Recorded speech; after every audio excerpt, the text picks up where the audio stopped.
മുസ്ലിം league ദേശീയ സെക്രട്ടേറിയറ്റിൽ ചർച്ചയായി സമസ്ത ലീഗ് തർക്കം.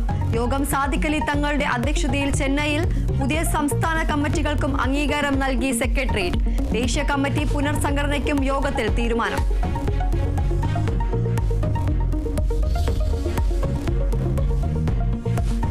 പാലക്കാട് മണ്ണാർക്കാട് ബിവറേജിന് മുന്നിൽ യുവാവിനെ കുത്തിക്കൊന്നു. കൊല്ലപ്പെട്ടത് കുന്തിപ്പുഴ സ്വദേശി ഇർഷാദിനെ കുത്തിയത് ബിയർ കുപ്പികൊണ്ട്. കൊലപാതകത്തിലേക്ക് നയിച്ചത് ബിവറേജിൽ ക്യൂ നിൽക്കുന്നതിലെ തർക്കം. കുത്തിയ ശേഷം പ്രതി ഓടി രക്ഷപ്പെട്ടെന്ന് നാട്ടുകാർ.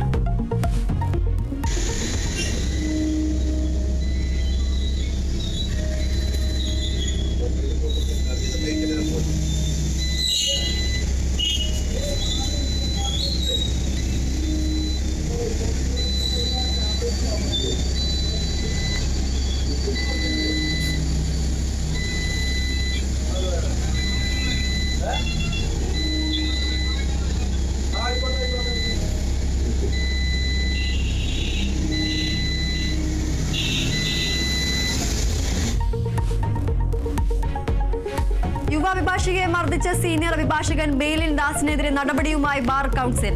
അച്ചടക്ക നടപടി കഴിയുന്നതുവരെ കോടതികളിൽ ഹാജരാകുന്നതിന് വിലക്ക്. അച്ചടക്ക സമിതിയുടെ അന്തിമ തീരുമാനം വരുന്നതുവരെ.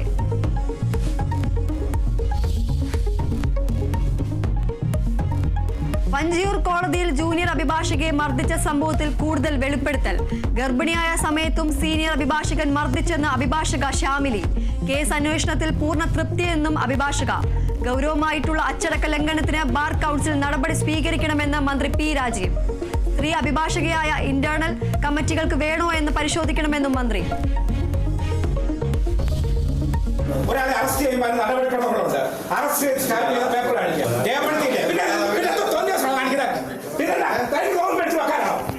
മനുഷ്യരെ ക്ഷമിക്കുന്നതിനും സഹിക്കുന്നതിനും പരിധികളുണ്ട്. മനസ്സിലായല്ലോ? കത്തിക്കും. രണ്ടാമത് ഇവിടെ നക്സലുകൾ വരും. മനസ്സിലായോ?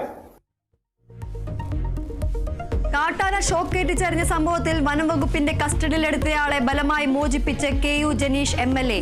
രണ്ടാമതും നക്സലുകൾ വരുമെന്നും ഫോറസ്റ്റ് ഓഫീസ് കത്തിക്കുമെന്നും MLA. ഉദ്യോഗസ്ഥരോട് തട്ടിക്കയറുന്നതിന്റെ ദൃശ്യങ്ങൾ കേരള വിഷൻ ന്യൂസിന്.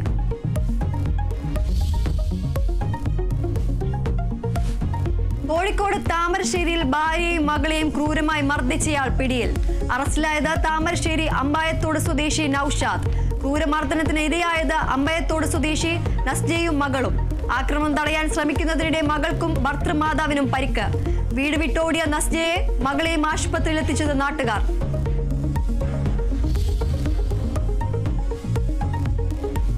കേണൽ സോഫിയ ഖുറേഷിക്കെതിരായ പരാമർശത്തിൽ BJP മന്ത്രി വിജയ് ഷായ്ക്കെതിരെ കേസെടുക്കാൻ കോടതി നിർദ്ദേശം. മന്ത്രിയുടെ നടപടി പരിഹാസ്യവും നിന്ദ്യവുമെന്ന് മധ്യപ്രദേശ് ഹൈക്കോടതി. വിജയ് ഷായെ തള്ളി BJP കേന്ദ്ര നേതൃത്വം. സോഫിയ ഖുറേഷി ഇന്ത്യൻ യുവതലമുറയുടെ മാതൃകയെന്നും BJP ദേശീയ ജനറൽ സെക്രട്ടറി. വിവാദ പരാമർശത്തെ അപലപിച്ച് ദേശീയ വനിതാ കമ്മീഷൻ. സ്ത്രീകൾക്കെതിരായ ഇത്തരം പ്രസ്താവനകൾ അങ്ങേയറ്റം ദൗർഭാഗ്യകരമെന്നും വനിതാ കമ്മീഷൻ.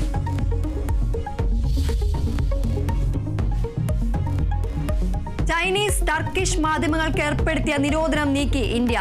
നീക്കിയത് ഗ്ലോബൽ ടൈംസിന്റെയും TRT വേൾഡിന്റെയും നിരോധനം.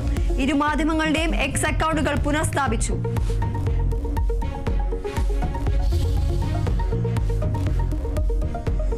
റെയിൽവേ കാറ്ററിംഗ് സെന്ററിൽ നിന്ന് പഴകിയ ഭക്ഷണം പിടികൂടിയതിൽ അന്വേഷണം പ്രഖ്യാപിച്ച് റെയിൽവേ. ലൈസൻസ് ഇല്ലാത്ത പ്രവർത്തിച്ച കരാറുകാരന് പിഴ ചുമത്തി. പരിശോധന കർശനമാക്കുമെന്നും റെയിൽവേ. സ്ഥാപനം പ്രവർത്തിച്ചിരുന്നത് ലൈസൻസ് ഇല്ലാതെയെന്ന് കണ്ടെത്തൽ. പിടികൂടിയത് വന്ദേ ഭാരത് അടക്കം ട്രെയിനുകളിൽ വിതരണം ചെയ്യാനുള്ള ഭക്ഷണം.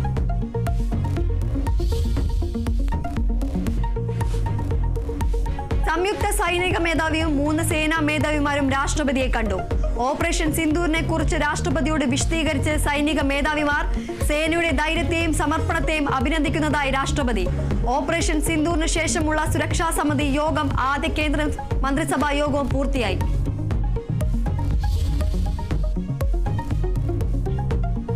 പാകിസ്ഥാന്റെ പിടിയിലായിരുന്ന BSF ജവാനെ മോചിപ്പിച്ചു. ജവാനെ പാക് റേഞ്ചേഴ്സ് കസ്റ്റഡിയിലെടുത്തത് പഞ്ചാബ് അതിർത്തിയിൽ വെച്ച് ഏപ്രിൽ 23-ന്. ബംഗാൾ സ്വദേശിയായ പൂർണം കുമാർ ഷാ അട്ടാരി അതിർത്തി വഴി ഇന്ത്യയിലെത്തി. ഇന്ത്യയുടെ കയ്യിലുണ്ടായിരുന്ന പാക് റേഞ്ചറിനെയും കൈമാറി.